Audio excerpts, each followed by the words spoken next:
Hello दोस्तों, कैसे हैं आप सब। तो चलिए आज की कहानी स्टार्ट करते हैं। अमरनाथ जी बहुत परेशान थे।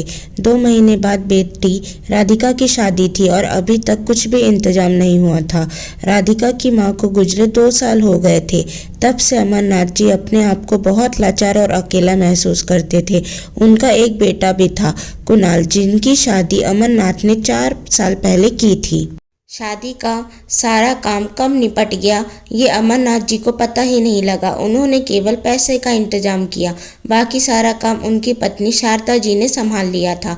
सपना को बहू के रूप में पाकर राधिका की माँ बहुत खुश थी, लेकिन समय बदला। सपना और कुणाल का व्यवहार पूरे घर से बदल गया। दोनों अपने आप में मस्त रहते थे। 2 साल पहले कैंसर से जूझते हुए शारदा जी ने अंतिम सांस ली। उससे 2 दिन पहले उन्होंने अपने पति से कहा, देखो मैं अब जा रही हूँ, मुझे माफ़ कर देना। आपको अब अपना ध्यान खुद रखना होगा। बेटी की शादी की जिम्मेदारी आपके ऊपर है। बेटे बहू से ज़्यादा उम्मीद मत रखना। अमरनाथ जी बोले, शारदा तुम्हारे बगैर यह सब कुछ कैसे होगा। मुझे तो इस सब की कुछ समझ ही नहीं है। शारदा जी की आंखों से आंसू बह रहे थे, जैसे सब कुछ अधूरा छूटा जा रहा था। फिर उन्होंने जल्दी से अपने आंसू पोंछते हुए कहा, मैं कहीं नहीं जा रही हूँ, हमेशा आपके साथ ही रहूंगी। और राधिका बिल्कुल मेरी परछाई है, वह सब कुछ संभाल लेगी। बहू पर ज़्यादा गुस्सा मत करना, बच्ची है, अभी धीरे धीरे सब समझ जाएगी।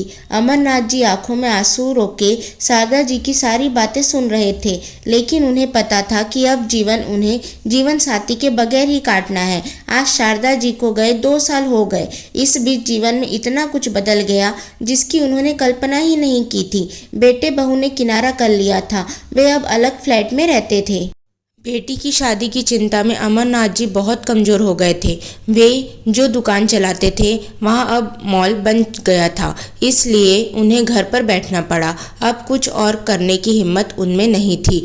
जो जीवन भर जोड़ा था उससे बेटी की शादी करना चाहते थे।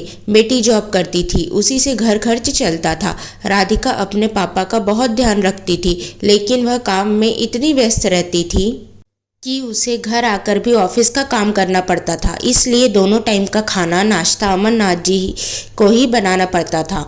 राधिका की शादी पक्की कर कर अमरनाथ जी को बहुत खुशी हो रही थी। वे घंटों अकेले शारदा जी की फोटो के सामने बैठकर उनसे बात करने की कोशिश करते रहते थे, अपनी खुशी बताते थे। साथ ही उन्हें यह दुख भी था कि बेटी के हाथ पीले करते ही वे अकेले रह जाएंगे। एक दिन अमरनाथ जी सुबह घर से जल्दी ही निकलने लगे तो राधिका ने टोका, पापा इतनी सुबह कहाँ जा रहे हो, नाश्ता भी नहीं किया आपने। रुको मैं नाश्ता बनाती हूँ। अमरनाथ जी बोले, बेटी आज तो संडे है, तू आराम से नाश्ता बना लेना, मुझे ज़रूरी काम है, तेरी शादी की तैयारी करने ही जा रहा हूँ। आज तू नाश्ता और खाना बना लेना, दोपहर को मिलते हैं। अमरनाथ जी यह कहकर जल्दी से निकल गए। राधिका वापस सोने चली गई। अमरनाथ जी ऑटो से एक बिल्डिंग में पहुंच गए। वहां एक फ्लैट के सामने उन्होंने डोरबेल बजाई। सामने उनकी बहू सपना खड़ी थी। ओहो पापा जी, आप यहाँ कैसे आपको यहाँ का पता कैसे मिला। अमरनाथ जी खून का घुट पीकर भी चुप रहे, क्योंकि उन्होंने शारदा जी को वचन दिया था कि अब वे बेटा बहू से कभी कुछ नहीं कहेंगे। सपना ने अंदर जाते हुए कहा, कुणाल तुम्हारे पापा आए हैं। कुणाल बाहर आया। अरे पापा आप अंदर आइए ना, क्या बात है, सब ठीक है ना। अमरनाथ जी उसके साथ अंदर आ गए। बेटा राधिका का रिश्ता पक्का कर दिया है, शादी में अब सिर्फ 1 महीना बचा है। मैं चाहता हूँ कि तुम दोनों पहले से घर आकर सारा काम संभाल लो, मैं अकेला पड़ गया हूँ। तुम्हारी माँ भी नहीं है, बेटी की शादी में मैं कोई कसर नहीं छोड़ना चाहता हूँ। इससे पहले कि कुणाल कुछ बोलता, सपना बोली, देखिए पापा, हमसे कोई उम्मीद मत रखिए। मुझे पता है आप पैसों के लिए यहाँ आए हैं। इस फ्लैट को देखिए, इसकी ईएमआई में कुणाल की आधी सैलरी चली जाती है। अमरनाथ जी का दिल भर आया, मन किया कि अभी यहाँ से उठकर चले जाए, लेकिन उन्होंने कहा, नहीं नहीं बहू, पैसों की ज़रूरत नहीं है, बस जिम्मेदारी उठाने की बात है। तुम दोनों आओगे तो घर भरा भरा लगेगा। मैंने सब इंतज़ाम कर लिया है, लेकिन अगर लड़की का भाई नहीं होगा तो लोग बातें बनाएंगे। कुणाल बोला, पापा आप चिंता न करें, हम 1 सप्ताह पहले ही आ जाएंगे। सपना ने गुस्से में कहा, तुम्हें जाना है तो चले जाना, मैं तो कहीं नहीं जाने वाली हूँ। न 1 सप्ताह पहले न शादी के दिन। अमरनाथ जी की आखिरी उम्मीद भी टूट गई, क्योंकि उन्हें पता था कि कुणाल सपना के बगैर नहीं आएगा। वे चुपचाप उठकर चल दिए। कुणाल ने बस इतना कहा, पापा आप चिंता न करें, मैं इसे किसी तरह मना लूंगा। अमरनाथ जी बिना कुछ बोले अपने घर की ओर चल दिए। घर पहुंचकर देखा तो राधिका उनके खाने का इंतजार कर रही थी। वे ना चाहते हुए भी अपने आंसू रोक नहीं पाए और राधिका के सामने फूट फूट कर रो पड़े।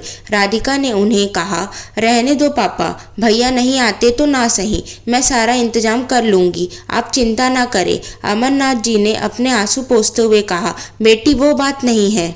दरअसल बारात आएगी, अगर लड़की का भाई नहीं होगा तो सब बातें बनाएंगे, मैं तो इसलिए उन्हें बुलाने गया था। राधिका उन्हें समझाती रही, लेकिन अमरनाथ जी का दिल टूट गया था। वे उठे और अपने कमरे में जाकर पलंग पर लेट गए। धीरे धीरे समय बीतने लगा। अमरनाथ जी अपने कुछ दोस्तों के साथ मिलकर शादी की तैयारियों में व्यस्त हो गए।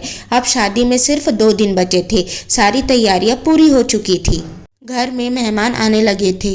रात के समय राधिका ने अमरनाथ जी से कहा, पापा मैंने आपके लिए किसी से बात की है, आपकी हेल्प के लिए, किसी को रखने के लिए। वह आपके साथ ही रहेंगे, खाना बनाने, कपड़ा धोने से लेकर घर की साफ सफाई सब करेंगे। उसकी सैलरी मैं दे दूंगी, आप चिंता ना करें। अमरनाथ जी बोले, बेटी अब मुझे किसी भी बंधन में नहीं बंधना, मेरे लिए किसी से बात मत कर। अब मैं यहाँ से निकल जाना चाहता हूँ, अलग अलग जगह घूमना चाहता हूँ। राधिका ने कहा, ठीक है पापा, आपको जहाँ भी जाना हो मुझे बता देना, मैं आपकी टिकट, होटल सब बुक करा दूंगी। अमरनाथ जी कुछ नहीं बोले। शादी वाले दिन कुणाल और सपना दोनों आए। अमरनाथ जी के पैर छुए तो उन्होंने फीकी मुस्कुराहट से उनका स्वागत किया। राधिका स्टेज पर बैठी थी। कुणाल और सपना उनके पास गए, फोटो खिंचवाया और खाना खाकर जाने लगे। अमरनाथ जी उन्हें देख रहे थे। कुणाल ने जेब से एक लिफाफा निकाला और लिखने वाले को देने लगा तो अमरनाथ जी ने उसके कंधे पर हाथ रखकर कहा, बेटा इस पैसे को अपने घर की EMI के लिए संभाल कर रख, हमें इसकी जरूरत नहीं है। कुणाल और सपना दोनों गुस्से से बाहर निकल गए। बेटी की विदाई होते ही अमरनाथ जी अपने आप को बहुत हल्का महसूस करने लगे। अगले दिन तक सारे मेहमान भी विदा हो गए थे। शादी का सारा काम निपट गया था।